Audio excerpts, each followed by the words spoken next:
3, 2, 1. Okay, guys, so we're continuing with our recap here, and let's go ahead. So, recap, we have installed already 80 DNS, DHCP, and then WDS. We try to understand about install images and boot images. So, true or false? Dun-dun-dun-dun. Dun-dun-dun. Oh, let me just great background effect. True or false? So, install.vim gets added to boot images, and boot.vim gets added to install.images. So, true or false, right? See, I'm serious still.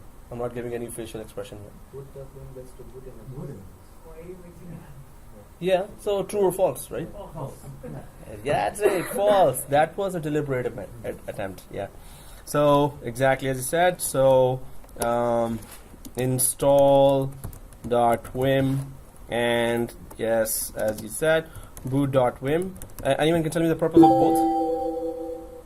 Boot.vim basically helps to boot up the machine, and once you boot up the machine and have the necessary files, then the install.vim helps you to install the rest of the image into the machines. Okay, and we were able to do unattended installation in the last class, right? Okay, attended installation in the last class, of course.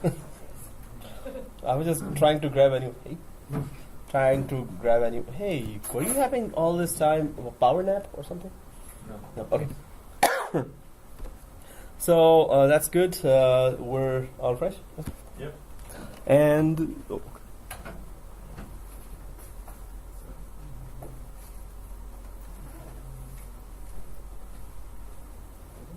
and I'm here. So all right, guys. So here we had a reference machine, and this machine, of course, is supposed to be for the perfect computer that we will install and grab the image of. So right now we have Windows 10 here. So we're going to install some software there, just to pretend it's a reference machine.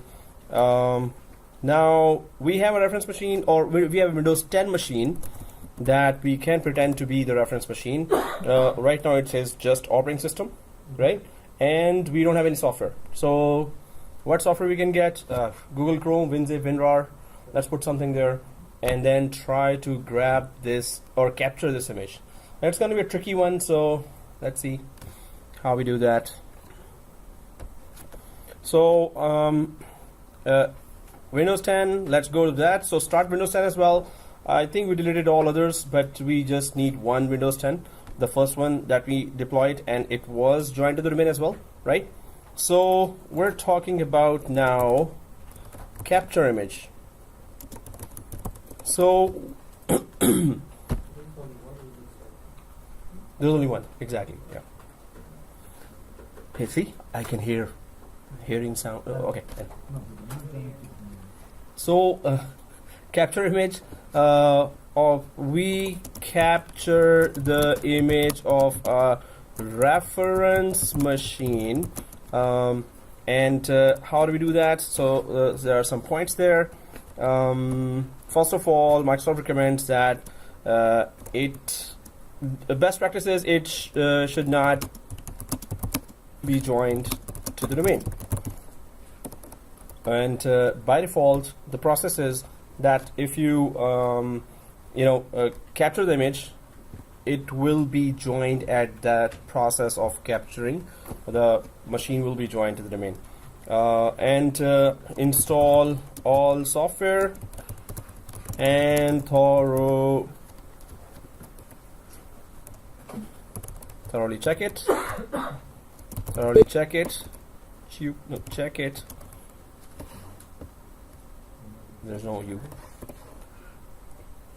Thoroughly check it, and there are with CaptureImage there are some procedures there, which are, so there's a server side server-side tasks we need to do, and then we're gonna go for client-side tasks. So server-side tasks and client-side tasks. And why are we creating a reference machine? The purpose is to Take the image from it and then Deploy to other and machines. other machines which are empty machines. Okay, and what is the purpose of Pixie? get the IP. To get the to enable the reference machine to boot up from the network. Grab the IP from the DHCP server. Reference machine. Well, No, well, client machine, not the reference. Pixie is network boot, right? Mm-hmm. And what? So the only purpose of Pixie is what? There are two tasks. Grab the IP. That's the second task. What's the first task? Well, Not to go on sleep mode. not to go in sleep mode. Like me. Right now I'm in sleep mode. Okay. No. What gives the IP? DHCP, right? So, start your DHCP server and grab an IP. That's it. That's what Pixie does. But if you have an operating system, yep. So it's Pixie. So what is the abbreviation of Pixie, guys? PXE. Pre-boot, execution, and run. Oh, that's all written. I was just repeating. But Pre-boot execution environment. hey, cool. So it's Pixie pre-boot execution environment. It's pre-boot execution environment. Oh, just kidding. Come on, just kidding. Environment. So yeah, it is, and it's recorded as well. The facial Facial. expression. Oh, if I record that, you guys, when you repeat that, you and the whole household will be like, ah! So I never do that. Come on. I'm already funny with audio only. Oh, just kidding. No, I got a lot of feedback that, oh, my family says you're so funny, sir. And I keep on listening for after, in every class, 10 students are saying that. Or, okay, 4 or 5. Anyway, guys, this was in the previous. I'm just asking you. This is a quiz now. So that's nothing new here. So I'm just going to be throwing questions at you when you're not expecting it. Da-na-na. Okay, anyway. So let's go ahead, guys. We need to capture an image. We need to understand how to capture an image. And it has two major steps. One is server-side tasks. Second is client-side tasks. If server is not ready, of course, it cannot capture an image. So server-side tasks is to create a capture.vim file. It could be, from a capture tab or from a capture option, you're going to create a file. It could be CaptureImage.vim. It could be any name, right? But it's going to be created from or initiated from capture button there. We're going to do that now. To create a capture.vim file, I'm going to name it like that. And from copy of boot.vim. And that's it. So, place it inside a proper path within remote install. I hope we remember what was that. Remote install. Anyone remember what was that? Remote install. That was a folder in which all the WDS related folders are. When you were installing WDS at that time, it was created. Okay. So that's about server-side tasks. Let's go to client-side tasks, and that's where it gets really tricky. And folks, good luck with that. Well, including me. So client-side tasks, go to reference machine, run Sysprep, and restart. Now this time our WDS mechanism of automatically booting to DHCP and to WDS will not work. So last time we deployed an image, right? When we started a new machine first it did what? It captured the image, it captured the IP first, then it was redirected automatically to WDS. Right? So it was showing us the message, press cancel if you want to not boot from WDS. So it booted from WDS, but before that, of course, we put that administrator approval. So we had to go to pending devices. Otherwise, it would have gone directly to WDS without administrator approval. And we don't need administrator approval unless the company insists or it's a very secure environment. So here, yep. If you install any applications, why you need Sysprep? Windows ID. So this image would be multiplied. This image would be, we can create thousands of images from there, right? Or clones. So whenever they're from one image, you have multiple clones or copies, you have to run Sysprep to give unique SID, exactly. Security identification, SID. It's an alphanumeric long address that is unique to that operating system. So we have to do it in the real time. Oh yes, this is the way. This is the way. Okay, so go to reference machine, run sysprep and restart. Once you restart, guys, it's not gonna automatically boot to WDS this time. Now it will detect there's an operating system. And if you put in those options that, okay, press escape key to cancel the WDS, even if you keep it at that option, it's going to still boot into, it's going to detect that, oh, I don't have network boot now. I have to actually boot from operating system. So it's going to boot from operating system. But we have to change the option to, we have to quickly press F12 to grab the WDS capture wizard. Capture wizard. Now that's gonna be tricky. I'll tell you. I'll go first, and then you can see. Now when it after sysprep, it's gonna restart all of a sudden, right? So the trick is that when it restarts, it throws your mouse out of the virtual environment. Now, then when you're pressing F12 at that time, your mouse is out of the virtual environment. You think that you're sending that F12 to inside machine, while our physical desktop is receiving that. So when the computer restarts, at that time, oh, did I do something here? Okay, yeah, here. So you have to make sure you capture the environment back. And suppose you miss it. You know what will happen? It starts with sysprep, restarts with sysprep, and you're F12, but you miss it. What will happen? No. F12, if you miss it, it's going to boot from Windows 10. And you have maximum 3 tries. Sysprep, 3 tries, remember? We were doing that with our initial lab, day 1, day 2 lab. So you have just total 3 tries. So it's going to reboot if you missed F12, right? It's going to reboot, and then it's going to create it as a totally new machine. And then you have to just go ahead, accept the license agreement, and then log in again, and then run the sysprep again. Now, the best thing to do is, at this point, it's a test lab, right? So we're going to make our client-side settings. So we're gonna take a snapshot of our Windows 10. I think we already took that. No. But before sysprep, right before sysprep, we're gonna take the snapshot. So this means what? If you miss F12, go back to the snapshot, sysprep again, try again. If you miss again, go back. So you can try a million times. You don't have 3 tries there. So we can go back to the snapshot. But I'm going to show how to do that.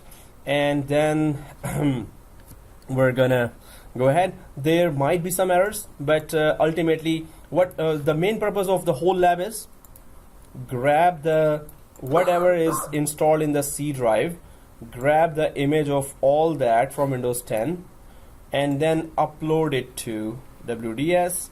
And once it is uploaded, then download it to another empty machine, and that machine will be downloaded with this image. So whatever you installed here will be working here once the image is deployed, right? And if you can deploy it on one machine, you can deploy it on 1,000 machines. Yep. If the reference machine has a partition, Yeah. Would it also Not recommended, but if you have to have a partition, the thing is, it puts one partition. If you want to go with partition, yes, then better go for MDT, attach MDT with it because it goes in detail. Or go for zero touch installation. We can create partitions as well, but not recommended for images that it has partition. Although yes, it is doable. If it has partition, first drive letter is C, second drive letter is D. Normally it takes an image of one drive letter. WDS is free inbuilt remote deployment tool. For complications, then we need some extra third-party software, like, well, not third-party, Microsoft SCCM. There are Acronis, Ghost, so then license and pay. After you pay, you get all those features. This one is like, yeah, one partition. Unless you attach MDT with it. MDT, we will be doing MDT as well, Microsoft Deployment Toolkit. And that you will see is having huge amount of options and automations there to deploy an image. So let's try to understand this. So main thing is that we have a reference machine already, or Windows 10 we just installed. So we will be deploying some small applications there, WinRAR. Let's get it, Interconnection, install Google Chrome, very small applications. Go to WinRAR, install WinRAR, go to putty.org. We all know Putty, P-U-T-T-Y, right? Putty, very small applications, right? Just to pretend it's a reference machine. Yep. And then that's it. So then we take a snapshot. Once we are ready to run Sysprep, right before that, we're going to take a snapshot. Then if you miss it, just go back to the snapshot, Sysprep again. Miss it, snapshot again. So we understand the main purpose of this lab, right? Capture an image, how to capture that. Then we're going to go, so these are steps of that. First we do the server-side tasks, then we go for client-side tasks. And so let's start with our server-side task. Then we're going to go for client-side. When we go for client-side, first of all, of course, we need to make sure that we have, first of all, we need to make sure on the client side, remove from domain. That's the first task on the client. Second thing, install some software pretending that, that was a requirement. And third thing, take a snapshot, very, very important. Take a snapshot. Fourth thing is Sysprep. It is joined to the domain, right? Our Windows 10 is not joined to the domain. It is.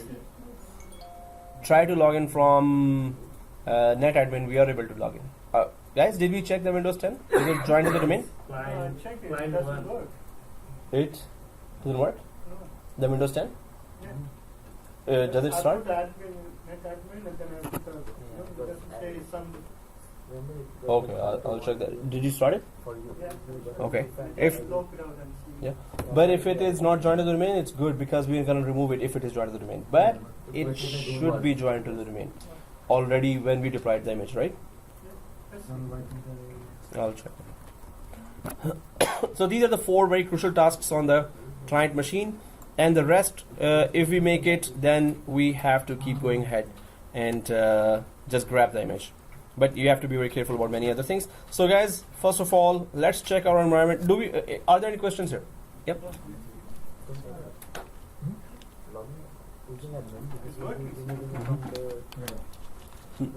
Yeah, what happened? Because I did not put the name and approve, I just pressed approve. It's okay. So just the machine name is weird, right? You want to change the name? It's okay. It's up to you. If No, but I cannot log in from domain. NetAdmin, which means it's not joined to the domain. If it is not, that's exactly what we want right now. Okay. We don't want it to be joined to the domain right now. The client 01. Yeah, we can't 01. I'll try this one.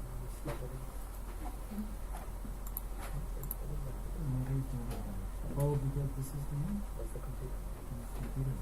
So if it is joined to the domain, so let's go together. Let's do it together, guys. First of all, let's make sure that we are on server 1 and our server 1 is on tip top shape. right? So let's go to server 1, let's start server 1, and then we're gonna concentrate on client afterwards, because we need to make sure that server 1 is working fine. So I'll just drag it to my Monday class. Okay. So okay guys, let's go to server 1 and make sure our server 1 is good. If our server 1 is not good, of course, client being good is of no use.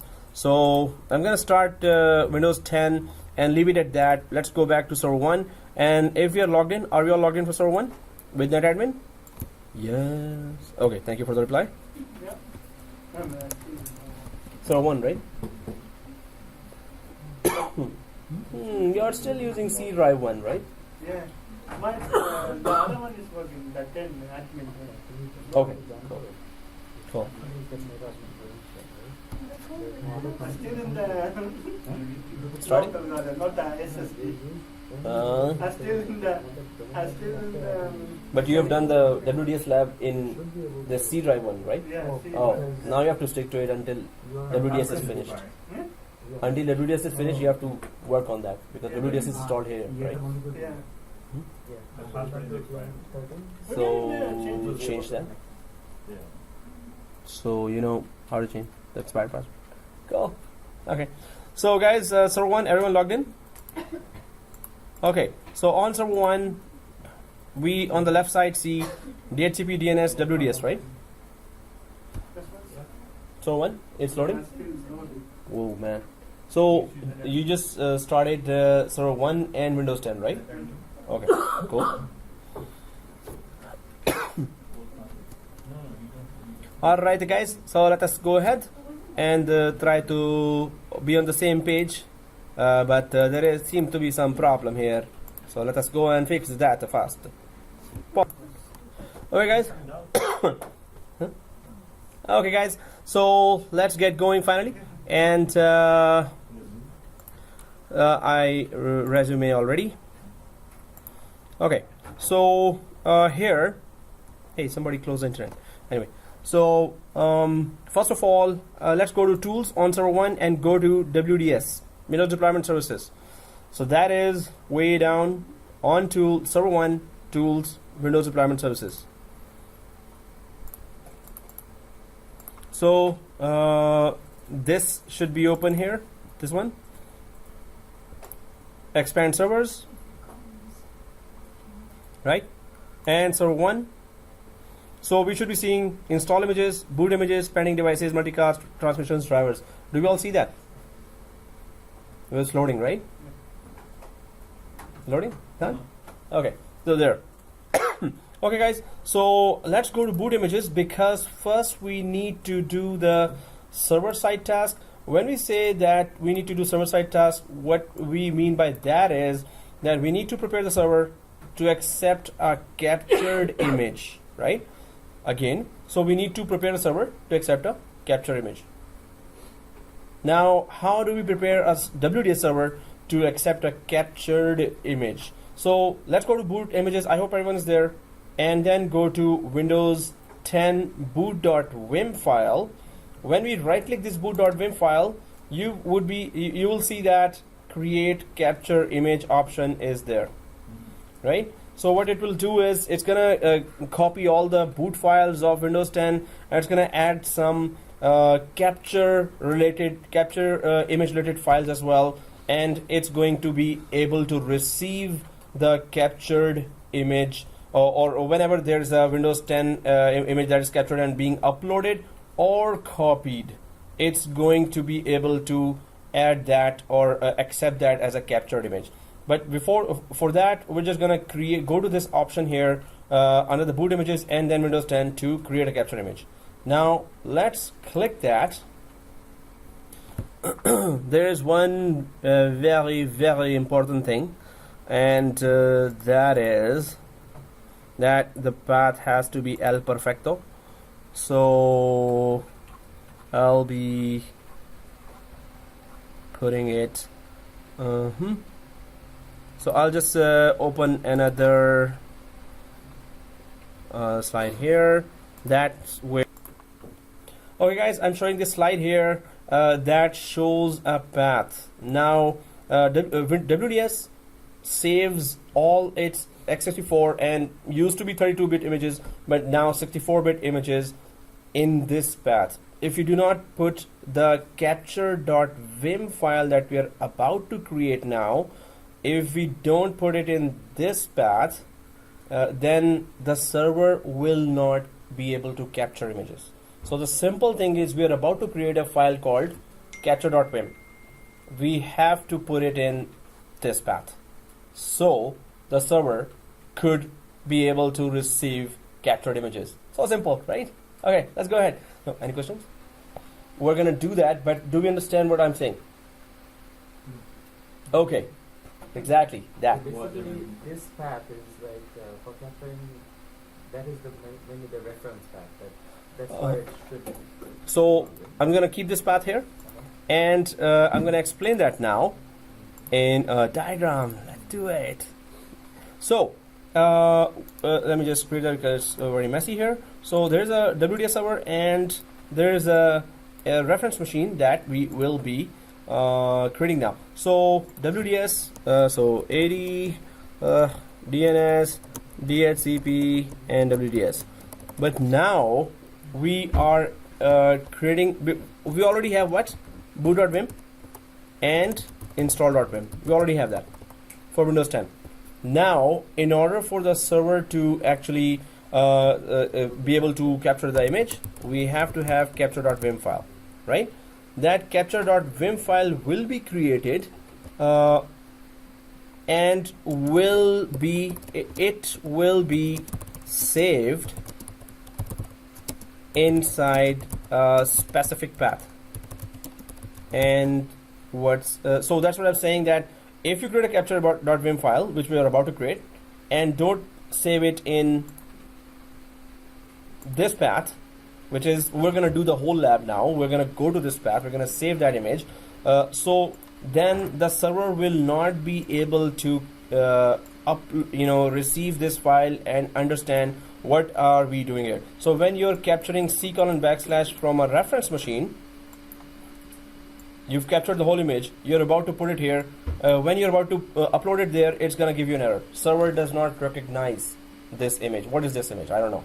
Unless first you create a capture.vim and put it in a specific path, then the server will be ready. When you do upload a captured image and try to, when you get a captured image and try to upload it there, the server will say, okay, welcome. Yeah, I understand which kind of image is that, because it is not boot.vim, it is not install.vim.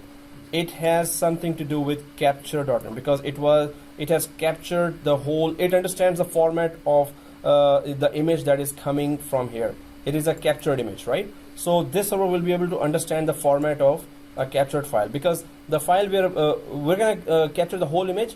It is neither boot.vim and it is neither install.vim. It's a mixture of that. So we call it the third type, which is captured image.vim, right?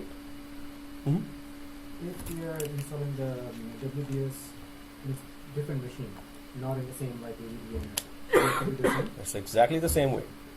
Same thing you have to do.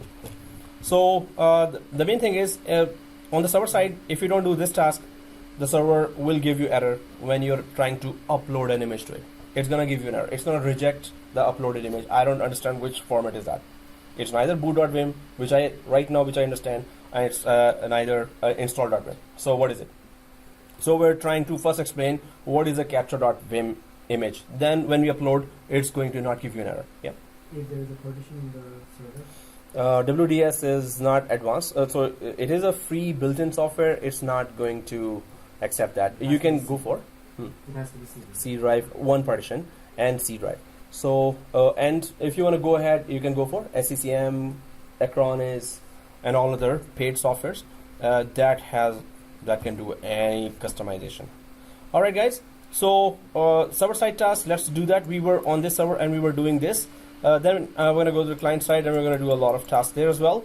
But right now, let's go to server side and try to. So what we are trying to do on the server, we are telling it, hey, there's a third format other than boot.vim and install.vim, and that is capture.vim.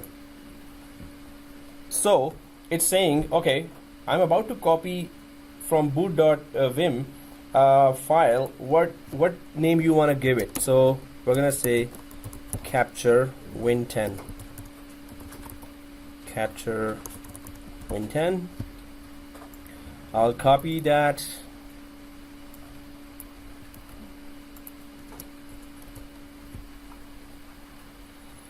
And then it says, okay, so where do you want to save this file? Now we're about to create a capture.vim which will be a copy of boot.vim, and it will add some of the capture related files inside with it. So it's going to create a third type, which is capture.vim. So location and file name, it's we know that boot image, boot.vim and install.vim are stored in the WDS remote install folder. So the third type of file, which is capture.vim, will also be saved inside that path. So I'm just gonna go to browse. Let's go to browse here. And do we all see DVD on top? This is always read only. We cannot write anything on this, right? So we can go to WDS, which is E drive, and there's our buddy there, remote install, right?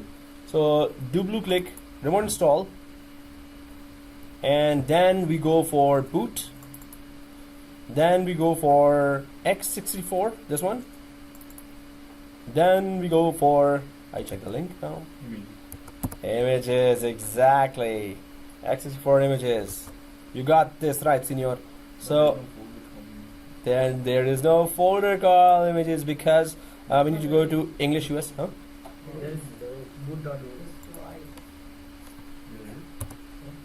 Hey, there is. You just convinced me there is not. Okay, anyway, so okay guys, it's okay, it doesn't matter. Okay, so images here, and already boot.vim is sitting there.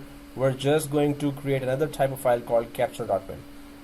So once we click that capture image icon there, and that's how we started the wizard, it's going to create a copy of boot.vim with capture files added to it, which help server recognize a capture format that's going to be coming or being uploaded from a Windows 10 or whichever reference machine client. So we're going to call it capture.vim ourselves. If you just put capture, it's going to still add .vim itself automatically, or you can just put .vim there.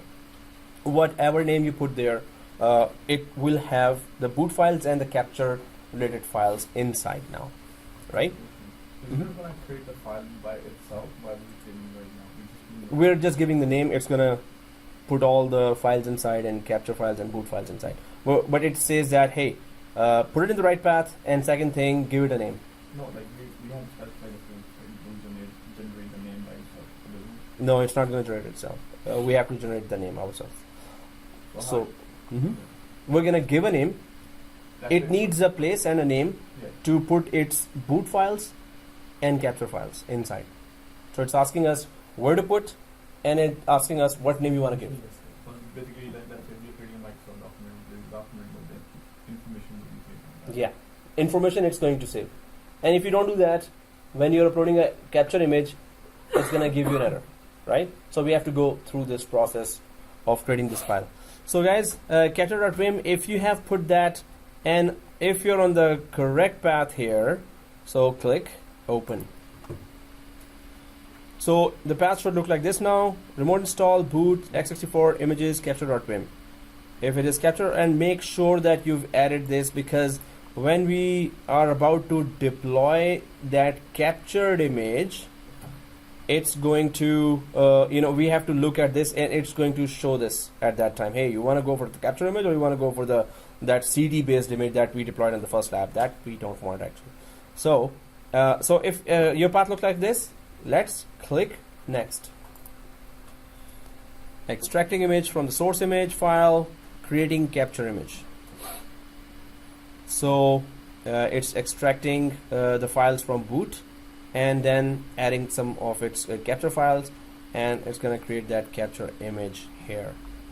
Now this is called preparing the server to receive any kind of captured image, right?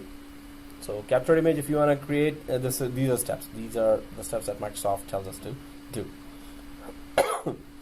Now, while this is going on, we don't have to really wait for that, because there's a lot of tasks on the client side, right? So what are those tasks? Calculate database path and software. So these are the one. First, remove from domain, Windows 10. Second, install some software. Third, take a snapshot. Fourth, we're gonna double check everything, and then we're gonna go for Sysprep.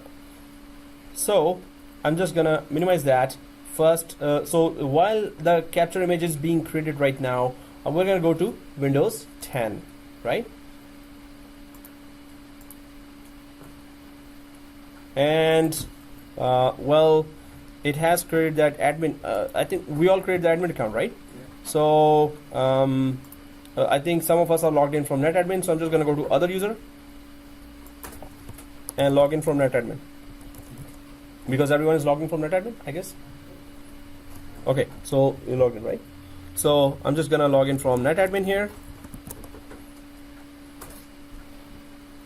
Okay. Oh, seriously. Hi. We're configuring some software that you're never gonna use in your life. So that's gonna take some time. Oh, we can just check back here.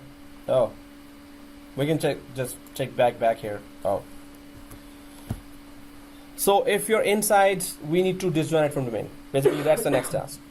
If you know it already, go ahead. Otherwise, please wait.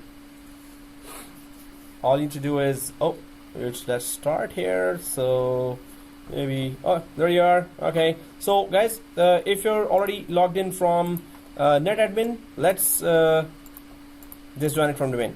So how do we do that? If you're logged in already, you can see that yellow folder. Just open that yellow folder or the file explorer. Open that yellow folder or the file explorer, and then right click this PC, and then go to properties. Right click this PC and go to properties, and then you can see that it's part of the domain here. I hope everyone's seen that. And then change settings. Change settings on the right side, right? Oh man, you're an expert already. Come on. So, and then we go click change. So the domain area is there. Just go to work group. So click the change, and then click the work group here. Work group, just give A or B or C or D, whatever. So on work group, click A and press OK. It's gonna disjoin from domain. It's gonna ask for credentials. If it asks, if after you leave the domain, you will need to know the password of the local administrator account to log in. Everyone getting this? We remember the admin password. We created an account called admin, local account, right? So we know that password, right? Admin. Okay. You know that, right? We created the Windows 10 local admin. When we were installing Windows 10, at that time it asked, okay, what username you want? So we typed admin. If we don't know that, right now we're going to be locked out of Windows 10 if we don't know that. So guys, better let's just go and double check this. So keep this here, and let's go to right click here and double check that if our, do we see here control panel or user management, disk computer management? Do we all see computer management here? Yes. Okay, computer management. And then do we all see here local users and groups? And users. So I do see an admin account. Everyone sees that, right? So there is a local administrator account here, and it is disabled. If you right click the local administrator account and go to properties here, everyone sees that local administrator account, go to properties, and it says here account is disabled, password never expires. So let's uncheck account is disabled and uncheck password never expires. Doesn't matter. Apply. So I've just unchecked all the options here. I hope everyone was doing that. Apply. So it says the password does not meet the password policy requirements. Check the minimum password length, password complexity, password history requirements. So press OK here, and Okay, let's set the password first, and then come back here and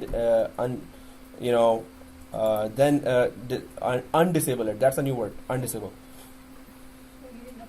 No, it's not gonna let you apply. It's gonna keep on giving. Cancel. So right-click the administrator and set the password, which is class password. Right? Go ahead. Do we all see that? I'm again right-clicking the admin because it's not gonna let us enable it if we don't change the password or give a password. So set the password. Right-click here, and then proceed. Everyone sees that? Proceed. And class password. So first it says give a password, then come back here and enable this account. Or there's a new word, undisable. So okay. So if we have given the password has been set, press OK. Now we just go back to properties and will it let us enable it? So uncheck, password expires, account system. Please don't give me an error. Apply. Now we're good. It's letting us do that now. Why are we doing it? Because if admin somehow, we're going to be experimenting a lot with that. So I'm just opening the administrator account as well, while admin account is still there. So there will be two accounts there to rely on. You know how I changed the password? Should I put in the same new password as everyone did, right? Yeah, the class password. Oh, no, that's different. This is different. This is some other account. So guys, once this is done, okay, now we're good. So let's close this. And we're back here. Now at least whoever won, yeah, you don't have to do that if you don't want. I already done the reboot. Oh, okay. That's also good. Oh, it was too late, I guess. Yeah. So now we all know that we know one local password, because after that we're going to be locked out if we are not able to log in, right? So then you have to reinstall. So anyway, press OK here. Now press OK because we just disjoined from domain. So if it asks for the credentials, okay. So you should be seeing now, welcome to the A workgroup. Press OK, OK, and restart. Now we're kicked out of the domain, or we kicked us out of the domain. So whatever local accounts are there, we should be logging in. If the local account is there, just go ahead. Either you log in from admin or administrator now, right? Both accounts are available. So I just made sure that everyone has a local account to remember. While it is restarting, I'm gonna go to server 1 and okay guys, server 1, I hope nobody clicked the finish button here. Server 1. Nobody clicked the finish button. I just wanna see who's smiling right now. Okay. Oh, you're smiling, you got it. No. You're smiling. Smiling is good, right? Okay. So if I can go the other way if you accidentally have already clicked the finish button. Otherwise, there's a checkbox here. If everyone sees the checkbox, go ahead and click it. And then finish. What it will do, it will add this image here. So if you've clicked it, go ahead and click finito. And now it is actually going to add this here. This one. This image, this wizard will be hopefully smaller. So if you're all there, click next. It sees captured 10. It's okay. Next. It's all next. Next. That's it. Let it go. We're okay with the creation of a capture.vim file, which will help the server understand the captured image there. So while it is going on, can we go back to Windows 10? Yeah. All right. Windows 10. Now we have a local account because it's disjoined from domain now. So we are depending on those local accounts. So let's log in from admin or administrator. If you already know the admin password, username password, so I can see, it is asking for admin password here. So if you are able to log in from admin, just go ahead, class password here. That's what we created there, right? Admin, and then press enter.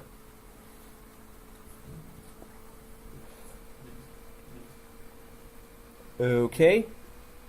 Are we all logged in from admin? Yes. Okay. Let's go for the next task. I hope we all have internet connection. I don't. It's strange. Somebody turned off the Wi-Fi. Somebody turned off the Wi-Fi here. We don't have internet Yeah. in Windows. Yeah, I also don't have from the Last cable. Oh. No, it's not always true. Oh. Today is We Mm. don't have main button. Everything was closed today. Everything was shut down. We shut Oh, down the- somebody turned off all the buttons. Something Really? happened. Yeah, if you know the class, they turn off the because of the electricity. Okay, so they thought there is no class today. No. Somebody. Okay, guys. So somebody, close the wrong buttons here. Okay, guys. So anyway, now Yeah, you need to have internet to have applications. I have internet. So we both Huh? have internet. You have internet. Yeah. I You- have internet too. You just need to fix your app. Which one are you connected to? So we need to interconnect karo. CCNA 8? On the virtual machine. No, we connected to VMnet 8. No. You're right. Hey, I just got internet connection here. No, it was not here before. Right now. No, my physical desktop I'm talking about. Oh, Physical physical desktop we have already. No, Now not, we Okay. have. not desktop we all. have it. Not all, everyone. Yeah, I just got it. You just got it. I just got it too. Physical desktop we have it. Sure you don't. No, in my laptop also, Remember it was I down. trying to, like, see? Somebody heard all this, overheard, and started the button. Physical desktop we have it. Oh, I don't have even that on my laptop. Only And the for the wireless they virtual turn off. machine, we Yeah. put it at Wireless will be on. Yeah, it was not here, but now it is here. Somebody overheard. Some ghost overheard it. Okay, guys. So let's give internet connection now, because I was thinking, how do I give internet connection? So right-click server on Windows 10, add a second network card, Why second? because we will continuously install. Okay, yeah, we can just go for this network card, temporarily give internet connection, and install Chrome, WinZip or WinRAR, and PuTTY, or any small application. So I'm just going to temporarily change from VMware 13 to VMware 8. Give internet connection. Wow, strange. Just Oh, it got connected. No, it is okay. I mean, just seconds ago it was not there. Thank you, Ghost. You're welcome. Mhm. Okay. Yeah, it is kind of on-off kind of. Okay, guys. So I got internet connection. So just connect to Explorer and go to Chrome directly, or I'll just in that Edge browser, I'm gonna put download Chrome. Enter. It's the quickest I get. Download Chrome. Really? And here's the download button.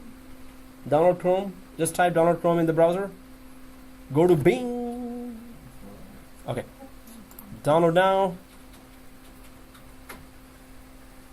Should take lesser time.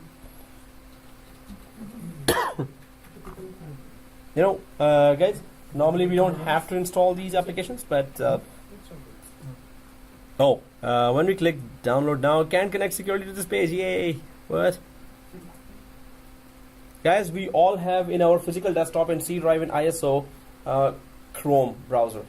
We all have in the C drive of our physical desktop in ISO folder. Just copy from there Chrome. We just need to install some application to pretend it's a reference machine, right?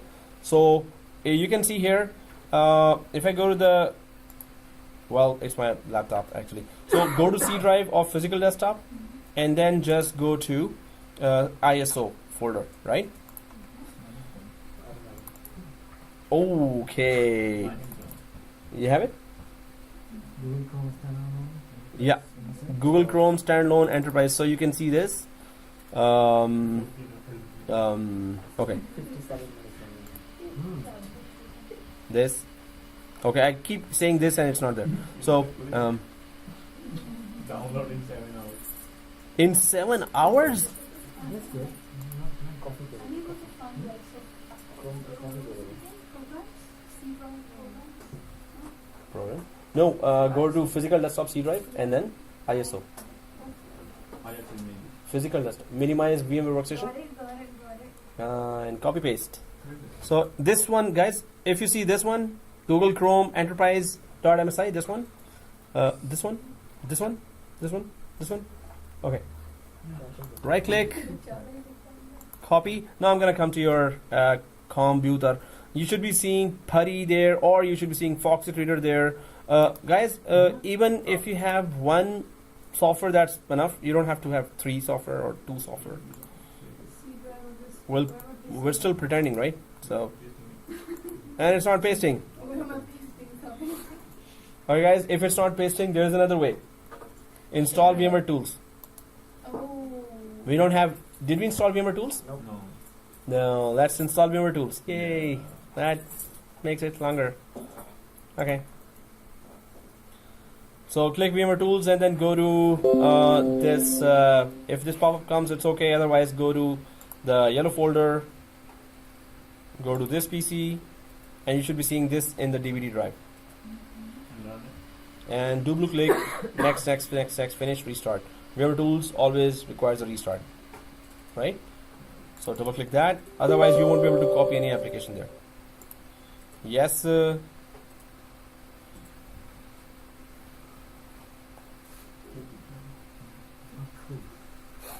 Oh, it is expired as well. Refresh. Are we all connected to internet? Yes. So keep refreshing, because guys, on the right side, do you see expired here? This one?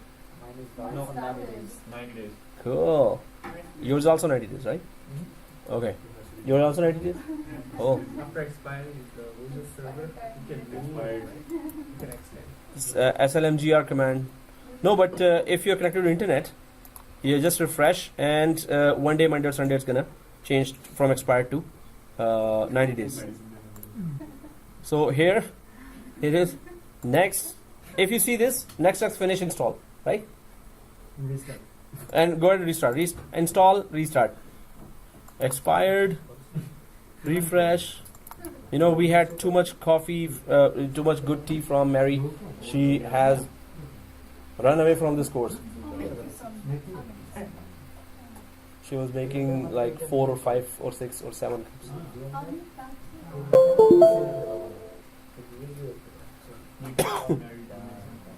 Yeah. No, she was also studying a lot. But yeah, we missed that coffee. So guys, the main thing is install your tools, then restart. After that, Google Chrome, just copy from there. You don't have to install 3 or 4 applications. One application or 1,000 applications, the procedure to take an image is the same. So just install Google Chrome, and you know, if you want to install more, go ahead and install as many applications. But if you have just Google Chrome, or if you have 10 more applications, the procedure to grab an image is still the same. It doesn't change anything, right? So we can pretend that we have 10 more applications other than Google Chrome, but we can just install Google Chrome, right? So we can just install Putty. Yeah, just install Putty. Exactly, anything. Any one application is also okay. So just install Putty, that's it. So here, I'm just logging from admin. All I need to do is just copy paste Google Chrome. Any one application is good, guys. Yep, that's it. Hey, you scared us, man. Okay, I see 90 days here. Back from DHCP. So here, oh, the time is wrong.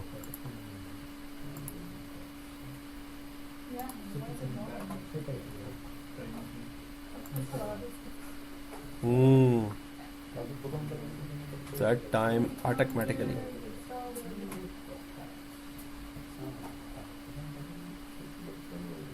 Oh, it's Pacific, that's why. Okay. Okay. So here, set time automatically. So Eastern time zone.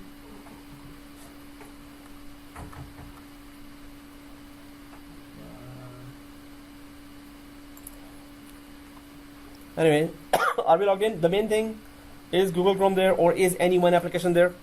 If it's there, is there, right? Cool, we're done. So I'm just gonna copy mine here. Chrome, and I have 2, so it doesn't matter, guys. If you have 3, I have 2, I have 4, you have 10, as long as we have just an application here. So now the page comes. So before we start Sysprep, this means we are ready. Then we're going to go for snapshot. So I'm just gonna double click that Google Chrome, and that's it. And yes,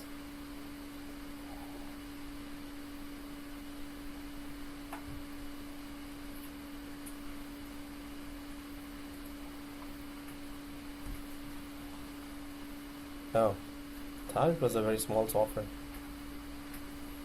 Serious. Guys, we have to connect it back to VMnet 13, right? So once you're done with one application, just go to VMnet and change it back to VMnet 13, right? Yeah, we don't need a, it's the same procedure, is same.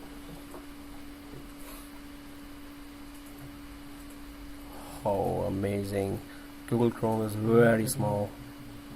You're kidding me? One application is good. And it's very slow.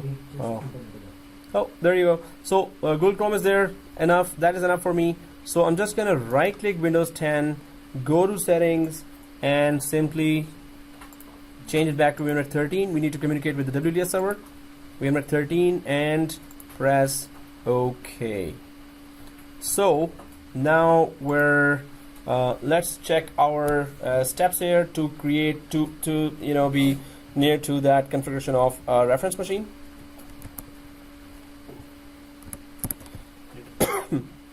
Well, just a second. So remove from domain, done. Install some software, nearly done, or actually done, and take a snapshot. Other than that, oh yeah, did we change the internet VMnet 13 back to VMnet 13 VMnet?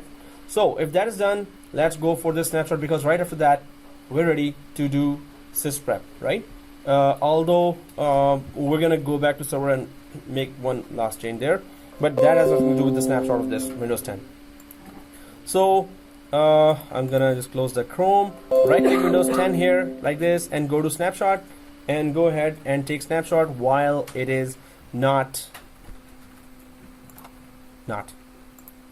joined to the domain. So snapshot, it's IP given, this is DHCP IP, it's not static IP, which is okay. Renamed, well, we did not actually rename this. Disjoined from domain, Chrome installed, or whatever was installed, you can just put that putty installed, and then about to run Sysprep, about to. So this means it's ready. If we missed that F12, just go ahead, go back to the snapshot, and just you'll be on this stage again, of which you're taking a snapshot. Then you will be able to run Sysprep again and again. So once this is written, let's go ahead and click take snapshot. And IP given, I said that, but let's just open the command prompt and double check only. I should be having 51 or 52 IP, or we all should be having 51 or 52 IP, right?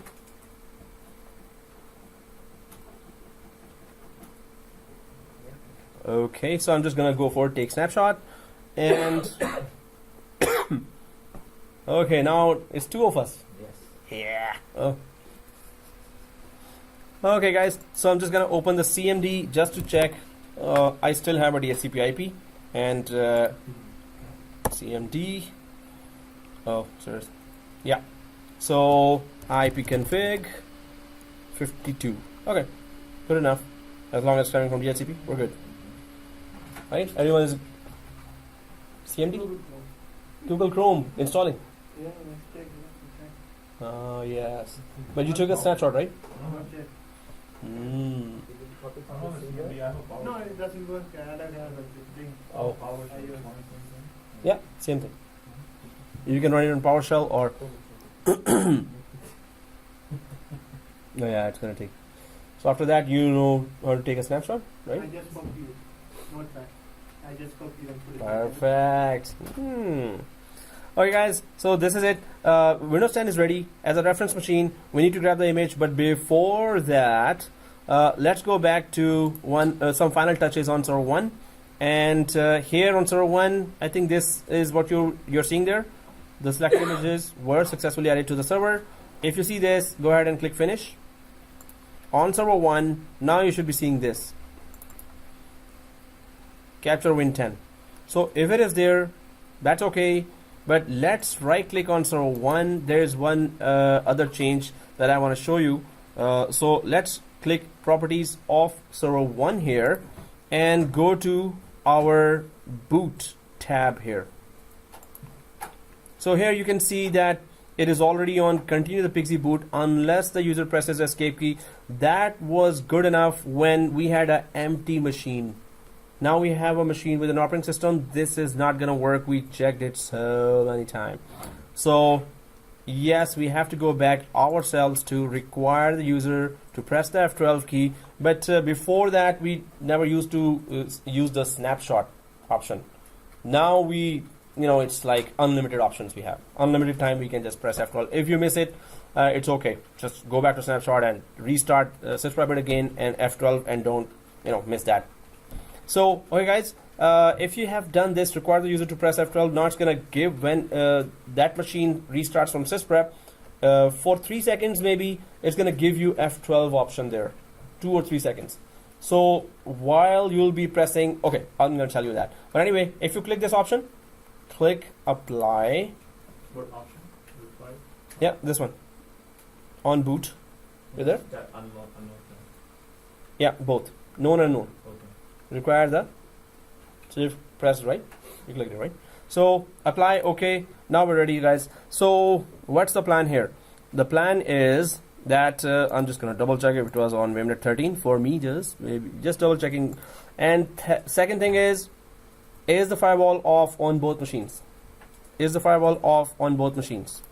So first on server 1, I'm gonna go down to server manager on server 1, go to local server on server 1, Windows firewall says off, and still click. Okay, you have to see these 3 profiles red.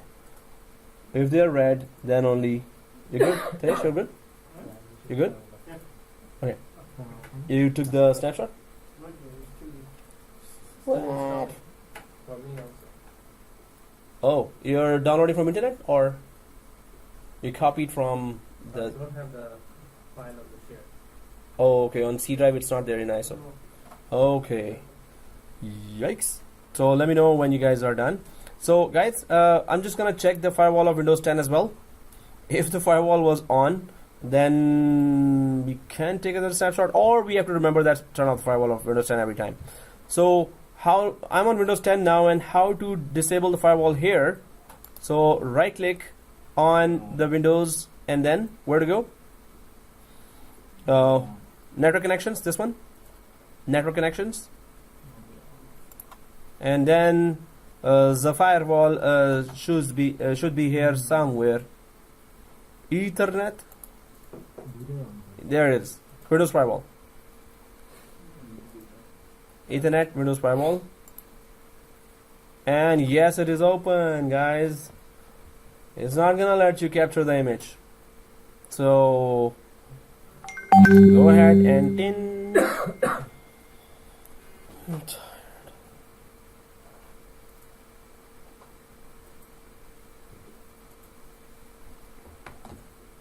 Okay guys, so here turn off.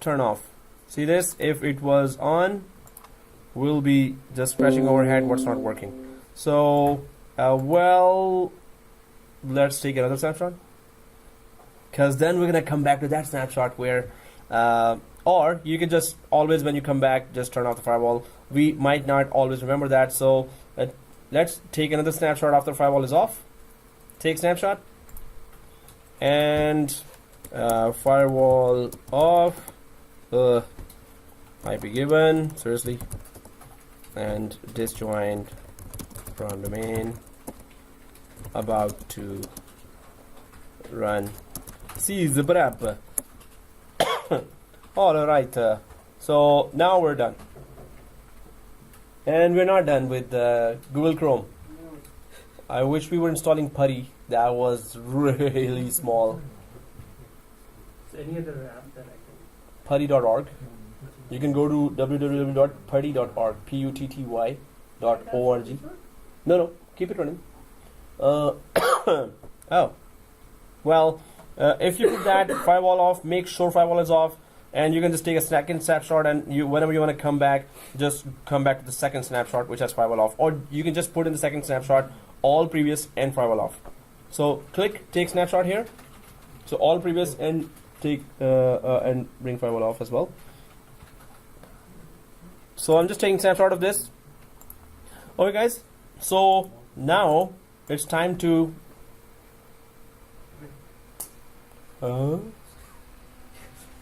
That was like. No, he said this.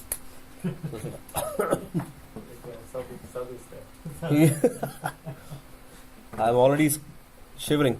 So, hey, 8 o'clock? We never took a break at 8 o'clock.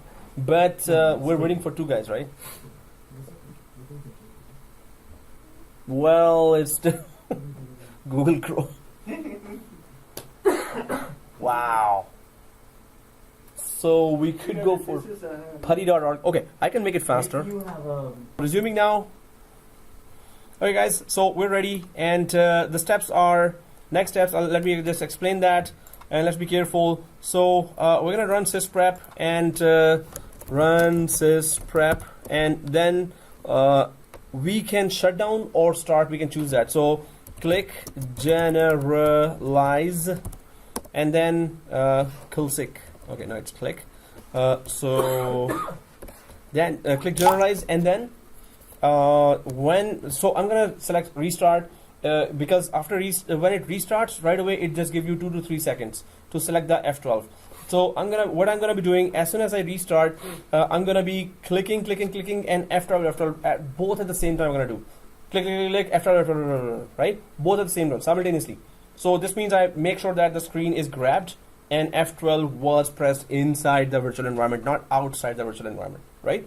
So first I'm going to do, you can just sit back, enjoy the show, and then, okay. So here, right click, run. We've done Sysprep before as well, right? So, and SYS, PREP, Sysprep, and then double click that, generalize. Well, until here you can reach. So I'll just keep it to reboot. You can just put shutdown as well, but whenever you start after shutdown, you have to grab that F12. That's the main thing, right? So I'm just gonna click generalize and click reboot here. So this much you can reach. Then I'll just show how. So press OK here. Now it's gonna Sysprep. Whenever it restarts, I'm ready to click on this screen, so I could keep the stay inside the virtual environment and press F12 at the same time when it's about to reboot.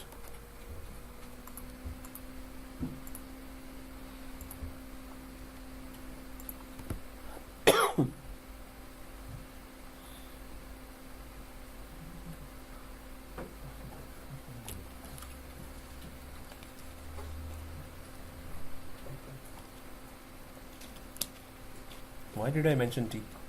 Okay. Now one student is not here. Ugh.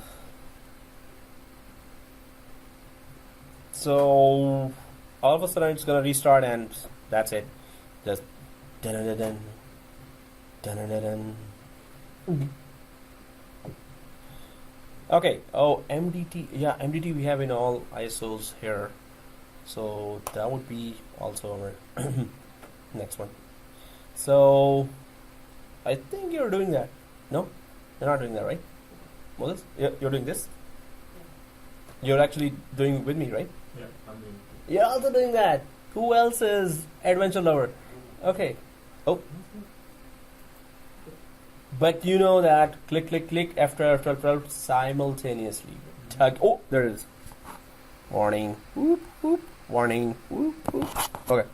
Can't say whoop. Uh-oh. Hey, don't do that to me. Don't freeze now. you kidding me? Click it. Whoa! I missed it. Okay, so how's the weather, guys? No, it froze on me, so it's not my fault. What? It never happened to me before, ever. Impossible. Okay, well, we have that. You missed it? I did. It just came out this window. This switch window. So maybe You didn't miss it. I didn't think of Okay, if there are two lines there, one is boot and second is capture. it. That's after all for network settings. F12, press it. Think it's not that fast. Thank you. Pixie boot aborted. Thank you very much. You're the new Mary. No. Oh, thank you. Thank you very much for that. That's it. Look like that. What a reboot shut down. F12. So yeah, it's reboot. Reboot, right? No. Oh no, you missed the pressing of F12. So sorry. click the mouse on the screen at the same time after. Why is it So now I'm about to show. What's What? it? Why is Escape. it? Why is it Uh, green version? Oh yes. What should I do? Go back to the snapshot. F12. Just start again. That's F12. I did. Oh, No, he's ahead of that stage. He's not able to press F12. Oh, you were doing the second time. Oh man. That's fine. Snapshot. Go back to snapshot, guys. Snapshot 1, go to, and then try again. Anyone? Oh, you're there. Oh, you guys are there. Ah, you're also there. Capture that. You don't have to let it start. Yeah. We added it. Okay, so he's the. Oh, you're also there. Hey, that's not fair. Well, you're not there. Okay, it's alright. So I'm gonna explain that because we all see 3 here. We are supposed to see 2. What? Okay, guys. So I'm just gonna go back to the snapshot here. Snapshot manager. Thank you very, very, very much. That is very kind of you. So snapshot 2 cups. You have to repeat it again now. You get Oh, I got tea. Now I have to repeat it. Oh yes. I already did the hard stuff. Oh, good. Thank you. I'll Thank you, sir. grab that. So here, Sysprep. I'm just gonna go back here, and Sysprep is run Sysprep. Do blue click. Generalize. See this? Generalize. Reboot. Press OK. Strange. It froze on me when I was about to actually do that. So. That is not so good.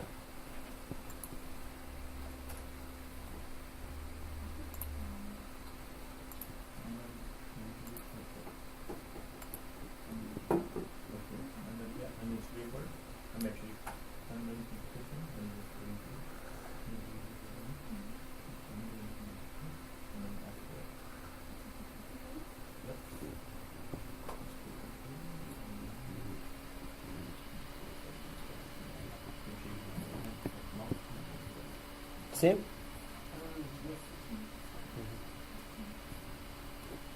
Oh man.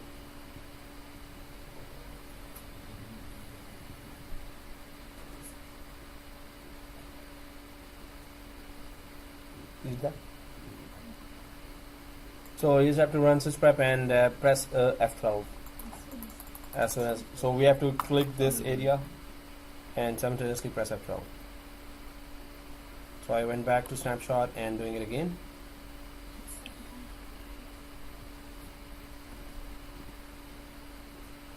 No, it froze on me at that time. I was unable to click anything.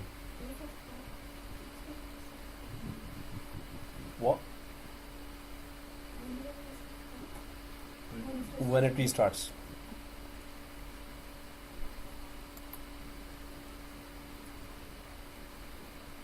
Oh, come on.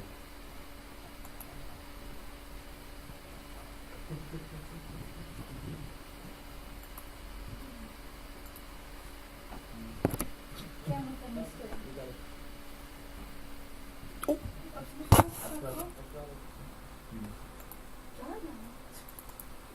So operating system not found. Really? You did take a snapshot of that, right? You did the snapshot of that, right? Yes, I did. Our system.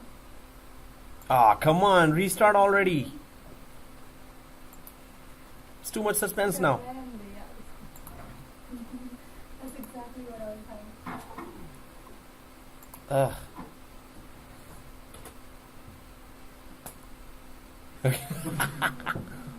You did that and then I missed it. And now you did it again. He's trying to, like, if he can do it, I will be like, 3 chops. It's a chop chop. Okay, it's not. Are you gonna restart today? Or what? Oh, it heard that. Yeah, it's frozen again, but I'm not giving up. Ha, I'm still sending F12 to you. Take that. And that. I'm on more. Yes, gotcha. And system not There. found. Hey, mine was system not Sysprep. found. Huh? Because you can press off all the time. Sysprep. So guys, why are we seeing 2? Because you know, when I was saying back there, press, you know, did everyone click the finish, or you have to check that and then click finish? So if we place that capture.vim file, let me just show you. If I go to server 1 and I go to that path that I was saying again and again, that path. So open file location. So this path here, WDS remote install boot x64 images. Once we put it directly there, we don't have to click that option of add the image before the well, you may have forgotten that, but although it's gonna work, but once we give a correct path here, this page here, let me just show you this page here, we had when we were doing that you know, installation, it there was a check mark that was unchecked actually. So I asked everyone to check it. So if we have put the correct path already, we don't have to check it. So yeah, it shows 2 times now because we checked it as well. So that's you know, when you're redoing that, please don't check it at that time. Just click finish. Okay, so yeah, we're not supposed to check that, and if you put it in this path correctly, that's it that you want to do. So guys, do we all see that? Yes. Now which one is the latest one? It should be the both. So go for the last one. Okay guys, let's go for the last one. What are we expecting here? Now again, it's gonna go for a green window. If you see the green window, that's good. There is one other stage to pass, and if you pass that, then you're okay. First of all, now it's gonna start the capture image wizard. So that wizard, if it detects the local drive letter, you're good. If it does not detect the local drive letter, very rarely, but 1 or 2 students see that they can't see the drive letter that whose image we're about to capture. If they don't detect the drive letter, you're gonna see that stage, but I'm just explaining you right now. Then you have to just redo that again. Did I say that? Oh, I didn't. Then you have to just, hey, congrats. That was, Yeah, I think I conquered it. yeah, it's like Mount Everest. So, no, it is like that. So, guys, if you don't see that drive, then you have to redo that. Okay, it's redo that. That's what I said. So, the whole thing. So, again, so press enter on the last one. Enter.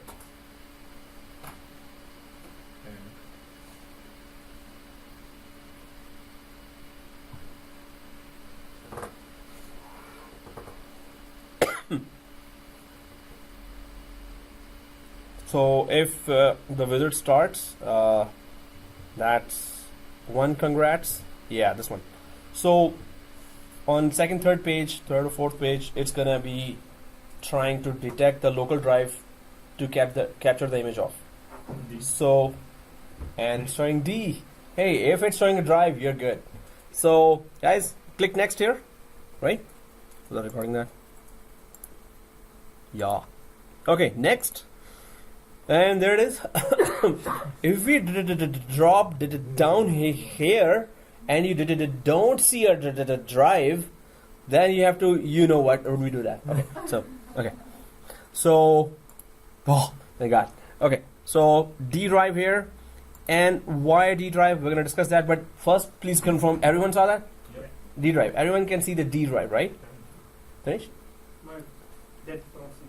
Oh, okay. Yeah, I didn't go. Sysprep is.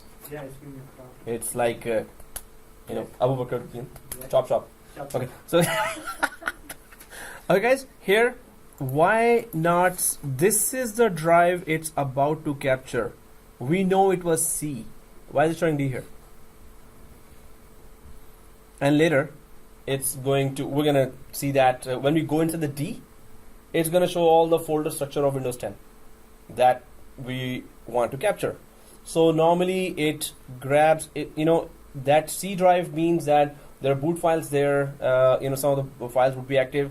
It makes it as a D drive in order to have it as a secondary partition or secondary drive to capture the image of, right? So it's gonna show C as D. This is actually C still.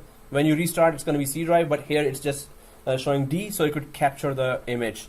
And some. So right now we can just give the image name here. Suppose it was sales department dash win 10 image, right? So sales DPD win 10 image dash win 10 dash image, or whatever the name is, and Control A, Control C, and Tab Control V.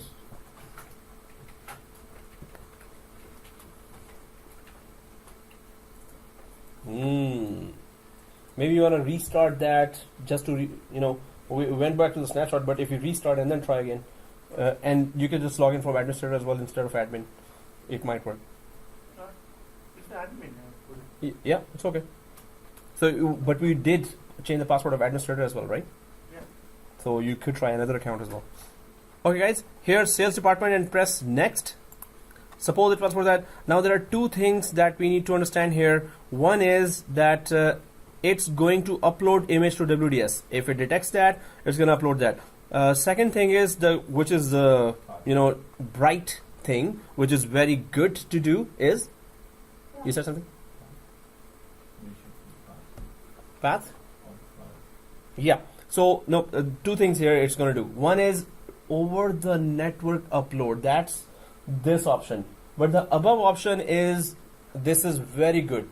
If suppose the network has a bottleneck, if suppose the network has a problem here, so it's going to not only upload to WDS, it's going to also locally save that same image as well.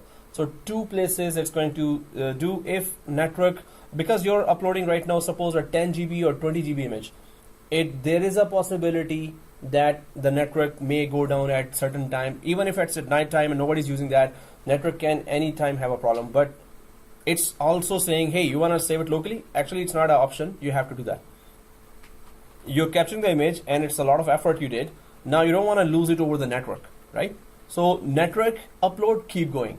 But you have to save it locally as well. That's a very good feature, right? So if our network fails, locally it was saved. Once we capture it, that's it. We can manually copy from here and paste it inside that remote install folder, instead of just oh, network didn't work, now sysprep again, restart again, F12 again, and then reach here and then upload to the network, because last time the network did not work. What happens if the network is broken while capturing? So the file will be incomplete. That image is not usable. So start over. So that's why it's locally saving that as well as uploading the network, which is a very good thing. So first, let's define the local link here. Click browse. Click browse. So when you click browse, you can see this PC on the left side. Click this PC and go way down here. Now you see all the drives here. So one is C drive, one is D drive, one is E drive, and X drive. And C drive is system reserved. It has created its own partitions as well. So local disk, if you go inside the D drive, this has all the folder structure of Windows 10, right? So within that, this is the image we are about to capture, and within this drive we are putting the same image as well. So okay, so here, are we all inside the D drive? Okay. Are you able to create a folder? See this? No, we're not able to create a folder. So don't. Last time in another class, we all clicked on this, and it just froze on that for everyone. We all had to restart. I don't know why, but and I just dared it. It's not frozen, right? No, I'm just asking him to quit. So I was thinking right now, clicking that it's not gonna happen every time, and thank God it didn't happen. So anyway, yours is frozen. I didn't click. I did right click to see new. Oh, sorry, it was right clicking that froze.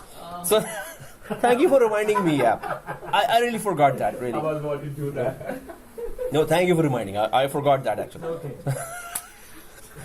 Now it's officially I don't know like that sounds like a no. It's just with a sound. Chop, chop. Chop. That means The sound has to redo. Chop, chop. I was like, Hey, I'm recording that. Seriously. Okay, so guys, never right click here. Thank you, Moses, for this. I mean, it's your effort that we. it's like, no, don't do it. So, yes, I was. I actually thought before I do that, I was taking a snapshot, but I like. I didn't try that before. Yeah, right click I was doing. Yeah, right. So, okay, guys, let's go for Break. sales DEPT. No, now break time is coming because it's going to be a little longer upload. So sales department and Win 10 image and .wim. You have to put that extension there. Now the whole drive will be captured, and this will be the name, and it will be saved inside. So when we restart, we're going to go inside. It's going to be in the C drive, in the root of the C drive. You will find this file, which will be the image of the whole C drive itself, working files and folders, OS, the whole thing, right? So we understand that. If we click save, is it letting us do that? So click save. Yes, it lets us save it on the root of the drive. So you're going back to the snapshot. You're in Sysprep. Okay, guys, second thing. Now I'm telling you already, we all got an error here as well. But we continued. It, for some reason, it did not upload, and I had to troubleshoot. I was troubleshooting that, then I had other classes. So okay, so but the thing is that if it fails to upload, it's okay. It's locally saving the image. All we need is to get the image and put it in the right folder. That's all we need to do, right? So I'm click getting, for. creating that tool folder. So if you click browser, you didn't right click, right? No. Okay. So hey, it did create that folder. If you click here, then cancel and then come back, then it creates a folder. Anyway, so yeah, here do you put this name? And did you put .vim at the end? Yeah. You can do that again. But what is the error? Like System 32 config desktop sales department. that's it. Okay, let me check that. So guys, so I'm just gonna so see this as well. Upload image. So I know where is the problem. Okay. Oh, okay. You got it right. Okay, so click the upload image. What it needs to know is where is your server 1 or where is your WDS server, right? So it's server 01 dot net plus domain dot local. You need to get the full pattern. Get the full part I was doing. Server name. That's it. It just needs a server name. Oh, okay, not a path element. No. So not the UNC path. It's just the server name. it's gonna connect and detect. If everything is okay, it's gonna connect and detect. So if we click, if your spellings are correct for server 1, and was that the spelling for? Yeah, domain Okay, guys, click connect. it doesn't detect it. Yeah, that's what's going on before as well. I need to troubleshoot that. I click the connect, and there you go. The supplied kernel information version is invalid. What I think is that we're using trial version of Windows 10, or we could use the latest Windows 10. Some problems are right now it is recording as well. This is the same problem. I did Google it. There was like tons of solutions there. I wanted to try all of them one by one. Then I thought, okay, we can just go ahead without uploading it directly. We are still creating that image locally there as well, right? But If you see this, yeah. it won't give you next option. Oh, it will. So press OK here and uncheck this, Oh, okay. right? So we're not trying to upload it because I need to check that what's going on with that. So that error, When you're saying upload it, where are you uploading this? it's in the install images of WDS. It's gonna upload. Is it 0 or Sorry? that domain? That This one, from you? net. Yeah, this. Oh, and connect. The supplied kernel information version is invalid. I have to Google it, and in fact, let me just at least grab a screenshot of that. While we're having a break, I'll try to t-shoot that. Oops.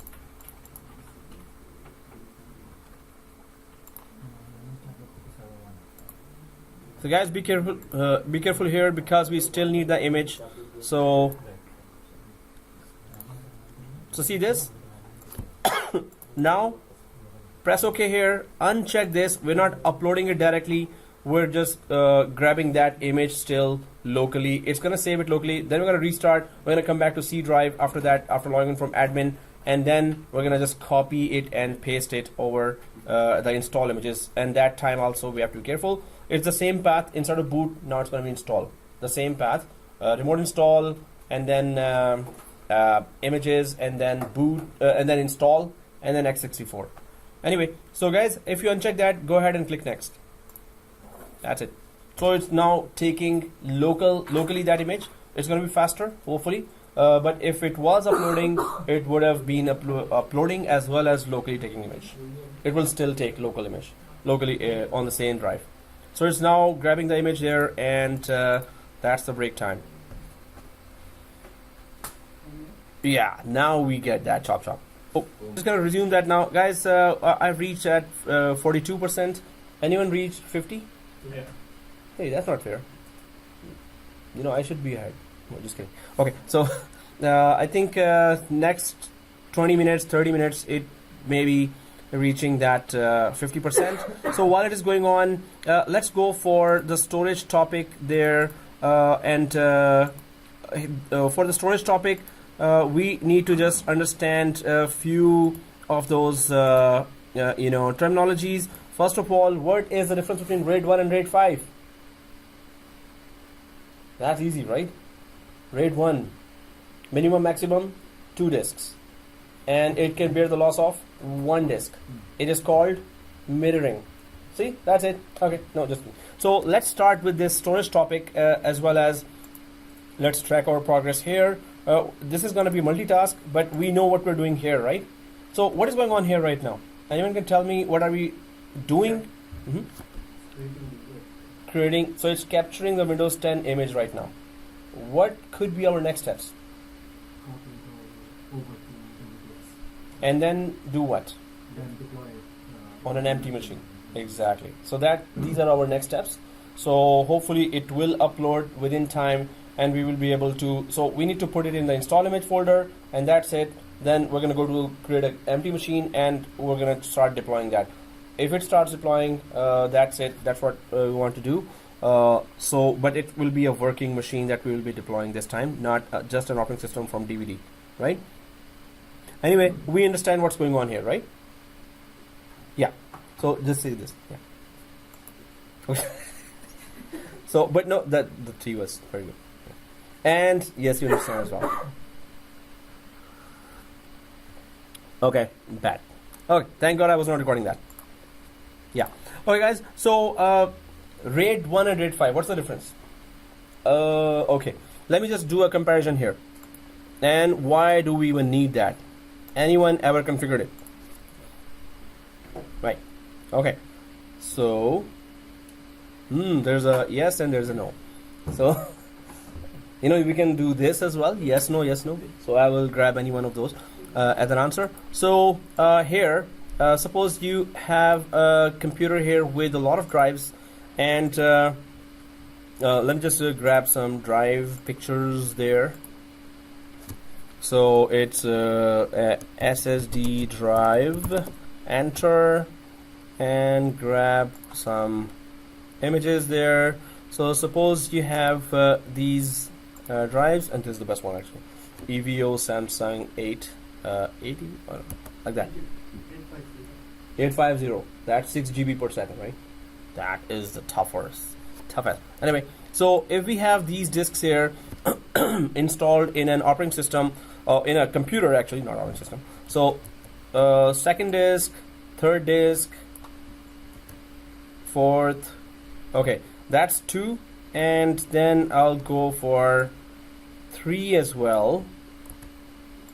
So that's 3, and if I need more, so I'll just take a picture of that, and I'll keep on asking more. Okay, so there are 2 disks here. If there are 2 disks, so mirroring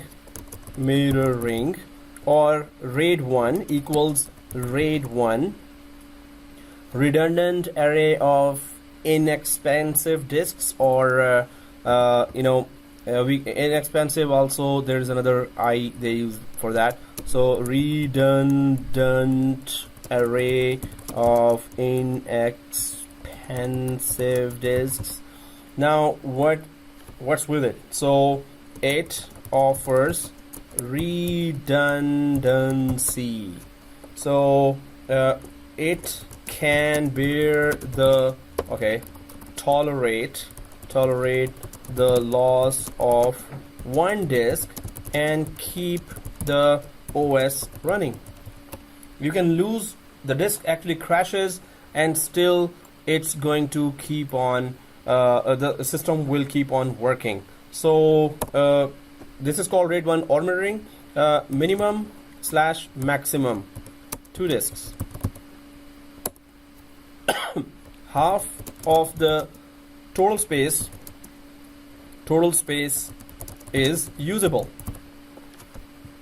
So half is mirrored, and half is usable for the. So suppose if it's 1 terabyte, so total space usable for the end user will be 1 terabyte. So it's not going to be total of 2 terabyte. The other half is just saving. It's a mirror of the. Yeah.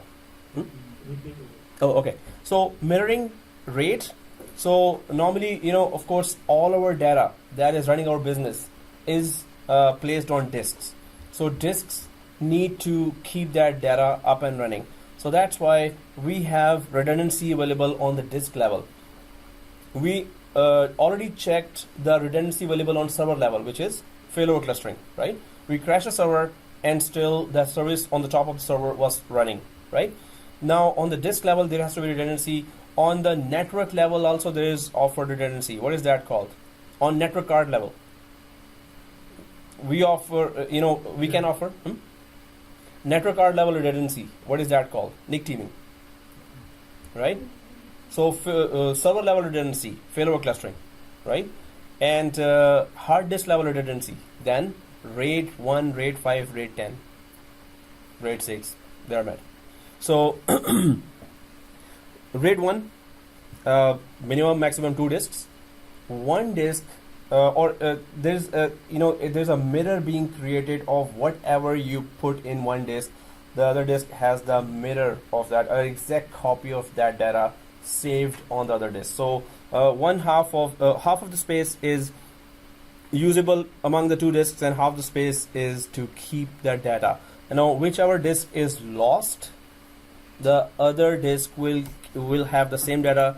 It will keep the operating system on top of it running. So if we crash one disk, not we crash, if the disk is crashed, all you need to do is, so operating system will keep on running, but all you need to do is run to the store, run or order it, or you better have that spare disk there, of course, and then just take out the disk from the server and put the new disk inside. It's gonna synchronize again, and during the synchronization, normally user see some freezing there or degradation of performance, but otherwise, once it's synchronized, that's it.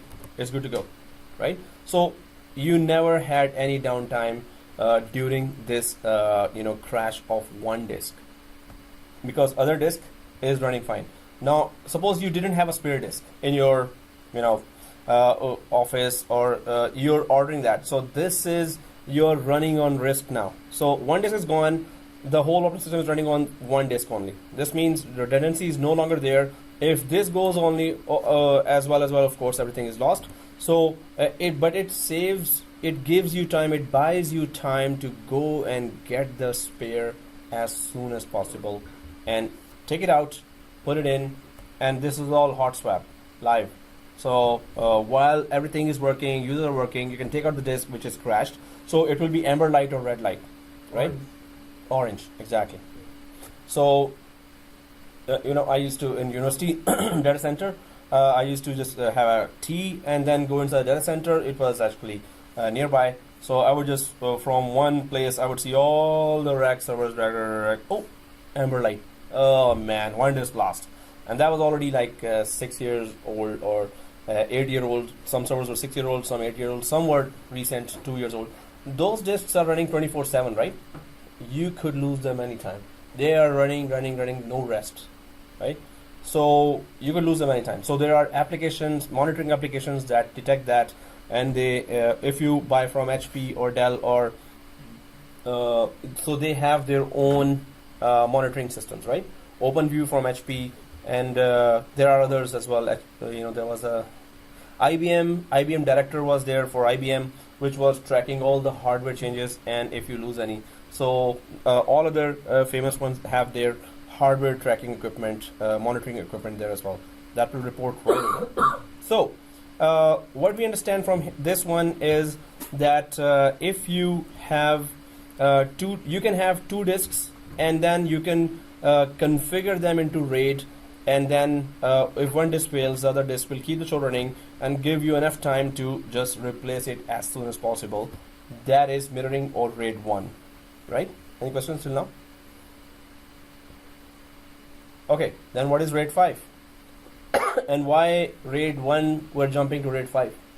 There should be RAID 0, 1, 2, 3, 4, 5, right? The redundant ones, or the ones that can tolerate the loss of a disk, are RAID 1, 5, and 10. Well, 6 also. 6 and 10. So all of the RAIDs are, you can create volume on top of the collection of disks. Suppose you have 3 disks here, and you create a volume on top of that. So suppose these are 1 terabyte disks there, right? Each disk is 1 terabyte. So the total volume created will be 3 terabyte, right? Each disk suppose is 1 terabyte here. But if it is RAID 0, you can create a volume on top of it, and you can use the whole space. But if one disk goes down, what will happen? If one disk goes down, what? It will copy to the hot spare. There's a hot spare as well there. But if you don't have hot spare, that means you lose your data. suppose you don't have a hot spare. In RAID 0. In RAID 0, one disk goes, if you suppose did not put in hot spare. The main point is RAID 0 is not redundant. If it is gone, if one disk is gone, the whole volume is gone. Suppose these were 32 disks. One disk gone, everything is gone. The whole thing is gone, right? So, but if I talk about RAID 5 here, so RAID 0, no redundancy. You can use all the space, so collective space of all the disks there. But if one is gone, that's it. Everything's gone. You lose everything. But it's for speed and for non-critical data. You can use that, right? So and you have a good backup of that. So if RAID 1 is there, it's minimum maximum 2 disks, right? RAID 2, 3, 4 are also having a little different features, but they're all not redundant. So nobody cares about those. Nobody uses them, right? It's what we're concerned with is RAID 1 and RAID 5. And you can see that RAID 1 minimum and maximum 2 disks here, and that also changes actually. RAID 6 offers 2 disk loss, but RAID 1 here offers 1 disk loss. So we just put there, it can tolerate the loss of 1 disk and keep the OS running. So what about RAID 5? So RAID 5 is equals stripe set with parity. It is also called that, and minimum 3 disks and maximum 32 disks. It goes up to that. Can tolerate the loss of 1 disk, exactly. And well, offers more space obviously than RAID 1. Performance is a bit less than RAID 1. RAID 1 has better performance, but it doesn't offer, RAID 1 doesn't offer space. You have very limited space, just minimum maximum 2, so no space there. I mean, like, less space. And that's what we're going for. So stripe set with parity here. There's a parity information. First of all, you create a stripe set, or you create a collective. You have multiple disks there. You combine the space and use them collectively as one volume, right? So, and second thing, parity is that parity information or the recovery information of 1 disk is placed on the second disk's parity information. I don't know why I created that here. And then this disk recovery information is on the third disk here, and this disk recovery information is, or parity information is here. If we lose 1 disk here and we replace it with a new one, so the parity information of this disk was placed here, so this disk will recover all the data and recover the disk and synchronize the data to the newly replaced disk here, right? So the parity information about each disk is on the other disk, right? So if 2 disks are gone, yeah, person? Recovery information, or information about the disk that could help it come back to all the state where it's supposed to be, where was the last disk was working, or recovery. Like in RAID 5, or you're talking about RAID 5 only. So we always have 4 disks in use, and one is always in spare, like hot spare. So hot spare, yes, we can say, but hot spare is another terminology as well. So we cannot say that this is hot spare. It can tolerate the loss of any 1 disk, any 1 disk. Hot spare, we fix the hot spare disk there, right? Yeah. So you're saying that if disk 1 is lost, right? Or 2, or 3. Or 3. So that information is on 2, right? And then data of 3 is on 1, but it's lost. So what's more with that? No, so they all have each other's data, right? So if this is lost, its data was here on this disk, right? Suppose if this is lost, well, we cannot lose 2. We can only lose 1 there, right? So if any one of this is lost, its recovery data is on the other disk.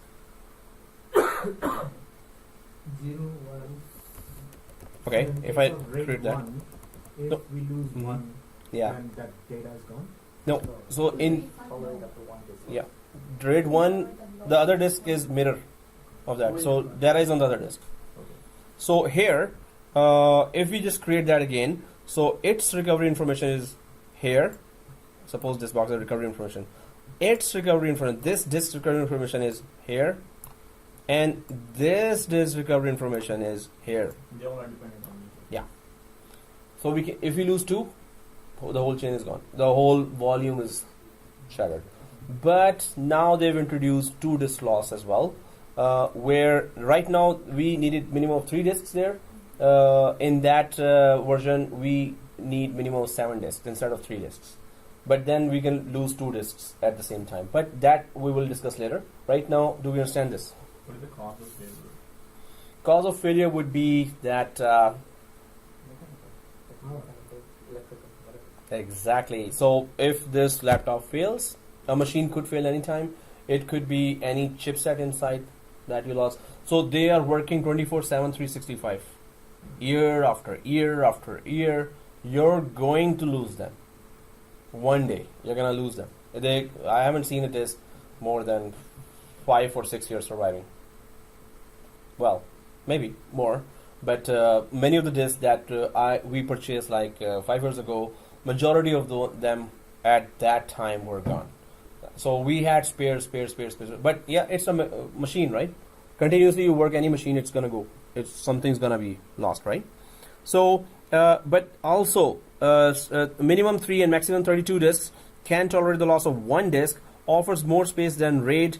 Performance is a bit less than RAID 1.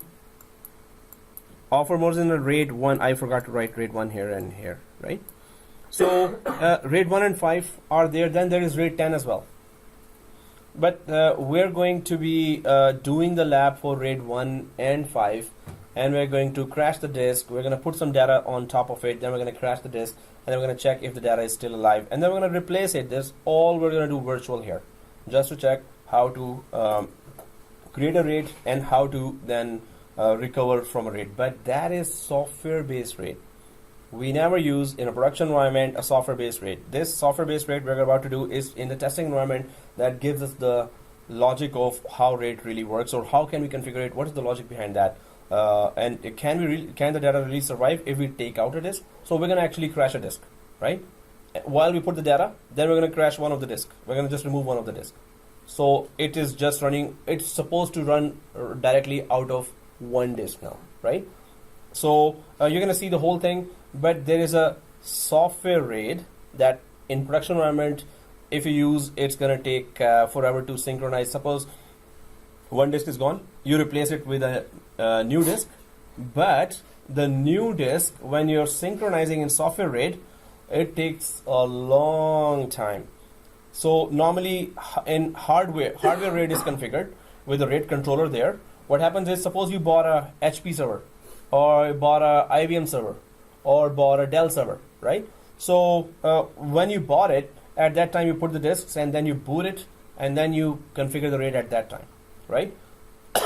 So when you buy a server, then maybe there's a DVD there, or just start and it's gonna load in the BIOS. Then it's gonna ask you if you wanna configure the RAID there, or if you wanna configure the storage there.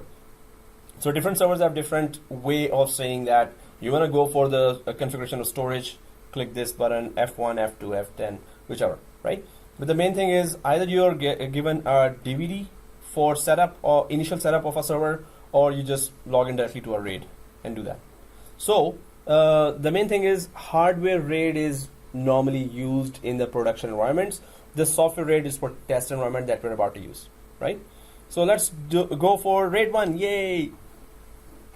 Okay, yeah, no opposition, so let's go ahead. We understand RAID 1 can tolerate the loss of 1 disk. It can use half of the disk space, and it is trying to When yep. you place an order, so you have to Yeah. ask for have an extra 1 or 2 disks. Yeah, you're saying? That's the one, right? ask for it, like on the configuration. Exactly. So, and guys, one more thing. Suppose these 2 disks are 1 terabyte, 1 terabyte here. Now it's been 3 years. They're working fine. And then it goes down, and now when you go to the market, it's 3 terabyte is available. Minimum 2 terabyte is available. 1 is not available. So you can add that 2 terabyte here, but it's gonna use 1 terabyte of that 2 terabyte. It's gonna use the other working size. It's gonna compare that. So the other 1 terabyte is useless, right? Well, you can just try to create another partition, but don't do that, right? Okay, guys. So we still have time to do RAID 1 here. So while we are about to do that, and we do get an idea about RAID, right? It's a disk level redundancy, right? So Before that, what's the progress? Woohoo! Okay, forget the rate. Let's do this. Oh, okay. So this is still in incomplete lab. If we leave it at that, I mean, we won't understand what's going on, right? Yeah. So, but rate, we're gonna have a recap as well. Whatever time we have now or the next class, we're gonna just try to do that. So, guys, do we remember what we were doing? So we captured the image locally in the C drive of the Windows 10. We were not able to upload, and I just did a Google search there, and it seems like we need to have a latest version of Windows 10. I think you downloaded the. So I'm gonna download the latest version from Microsoft website and check what is the build number for that, right? So, and then I'm gonna try that again. It is the older build which we have here, Windows 10. I don't know when I downloaded that. So maybe it's that, but they were saying that it's the older version didn't work, so they tried the newer version. So guys, here if you see the finish, go ahead and click finish. So we were not able to upload the disk, but we are able to save the image locally in the C drive. So we're expecting that to be there, right? So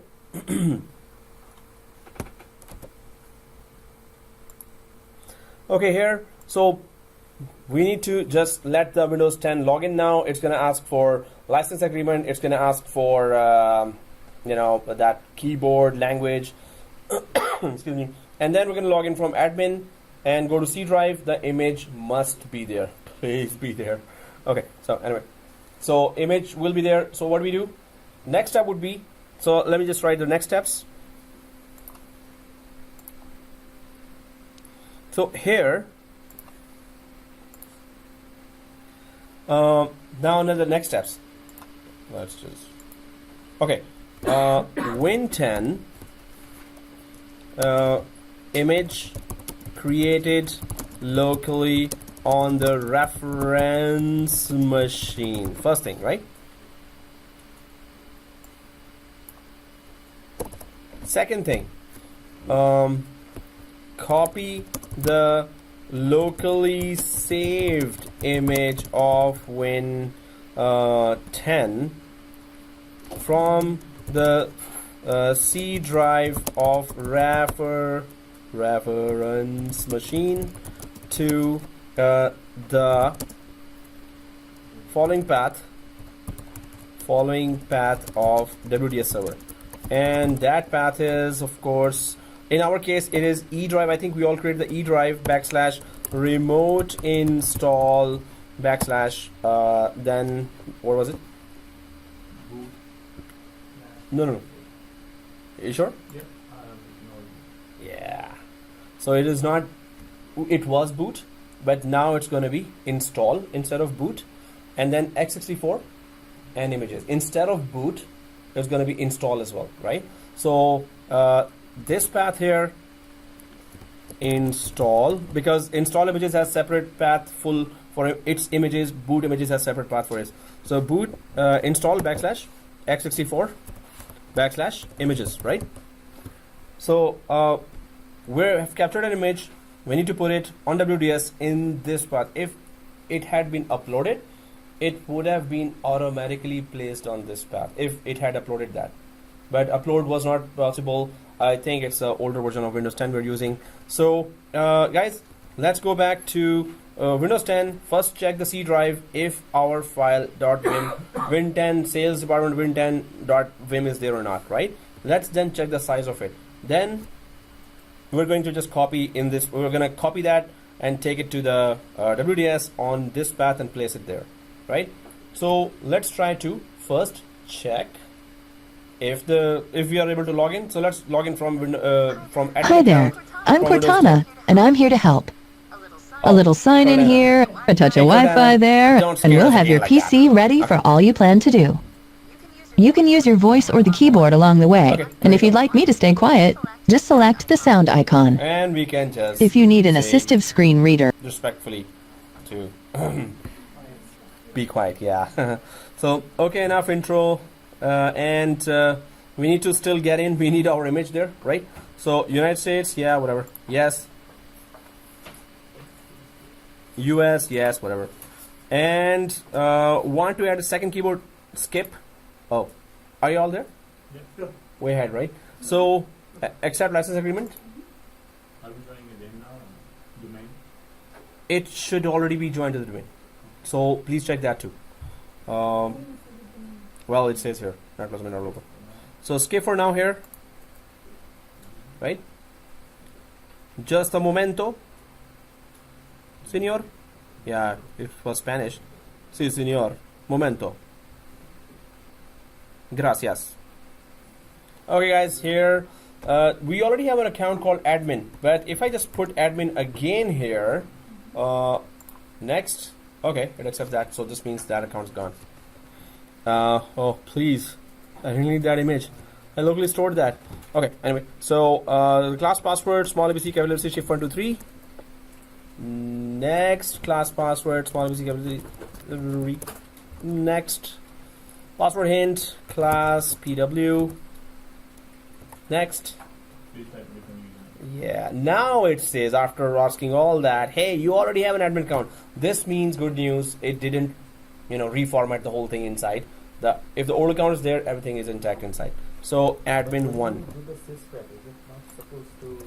Like everything? Yeah, Designated mode. it is supposed to, but it didn't, because this procedure. Because in this procedure, you must save it locally. You must save it locally, right? So when you click, suppose it was working, the upload one, it's gonna still save locally.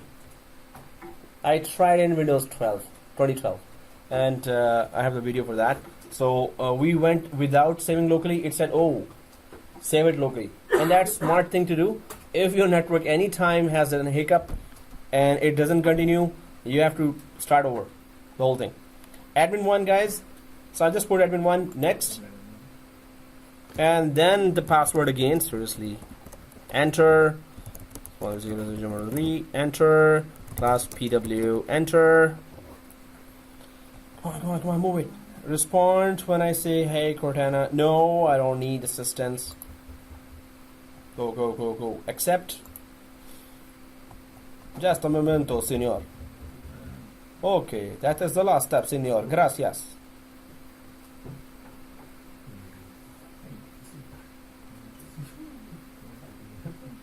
This is Windows Español. Welcome, gracias. This is Cortana and Español. Okay, guys, if you're already inside, go directly to C drive and please check if your image is there, and please do let me know the size of the image. Maybe it's 10 gigs or it's 6 gigs or 20 gigs. So it's OS plus our very big applications that we installed there.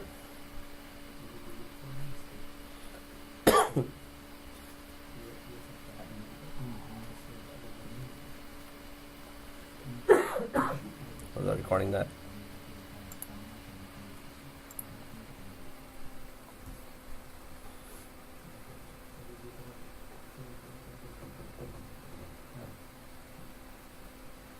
And this may take several minutes. Minutes. So while it is taking several minutes, I'm just going to go to server 1 and at least open that folder path. So on server 1, let's go to, well, images area is still there, right? In my case, images area is still open. If you don't have that, please go to E drive on server 1, go to remote install. Well, stay till remote install. So click the remote install if you're already there. And there is images folder here, right? Oh, it's not installed, sorry. It's images, right? So, yes. Yeah. So if we go for images, sales department images. So guys, remote install server 1, while it is still starting up, remote install images, it's not installed, it's images. And then go to sales department images. I hope everyone is seeing that. This is where we're going to put it.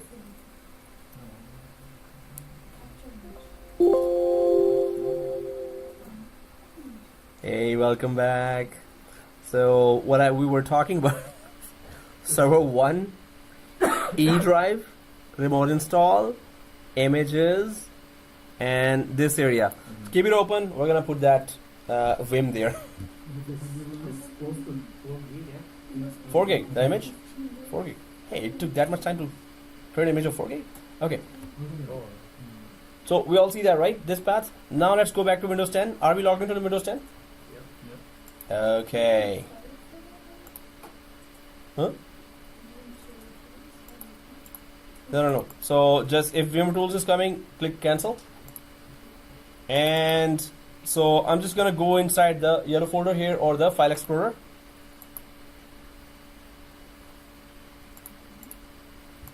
And then this PC, C drive, and there's our file here. So I hope everyone is seeing that, and it is 4 gigs for me. I think it's 4 gigs for everyone, right? 4 gigs for everyone? Okay, a bit smaller. No, I installed Putty and Chrome. You just installed Putty. No, these are very small files. Doesn't matter. Different. Okay, guys. So let's copy that. Copy paste or transfer it to that machine on that file path which we opened there. Images, sales department, and that x64 images, right? So I'm just gonna right click here, copy. Yeah. For what? Server 01 access denied for. So if I go to server 1 here and right click and click, there you go. No paste. Okay. No. So here Windows 10, I'll copy that. Machine to machine, it's a little different process. Copy from here and minimize your VMware workstation and put it on your desktop first. So minimize your VMware workstation after copying and put it on your desktop here somewhere. And it's a 4 GB file, seriously.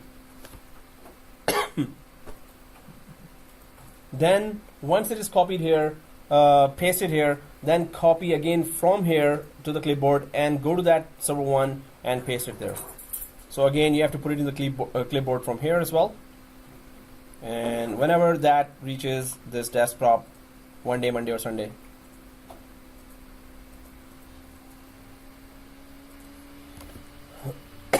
Is it still copying? Pasting? Yeah, it's a big file, right?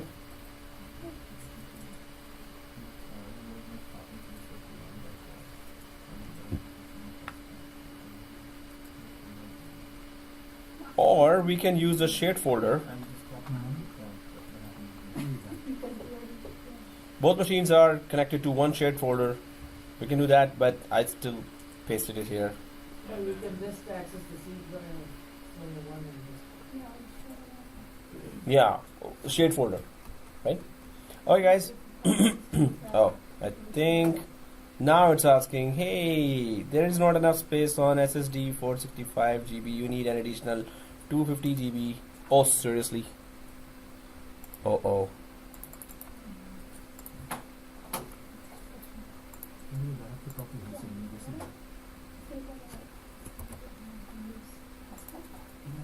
Oops.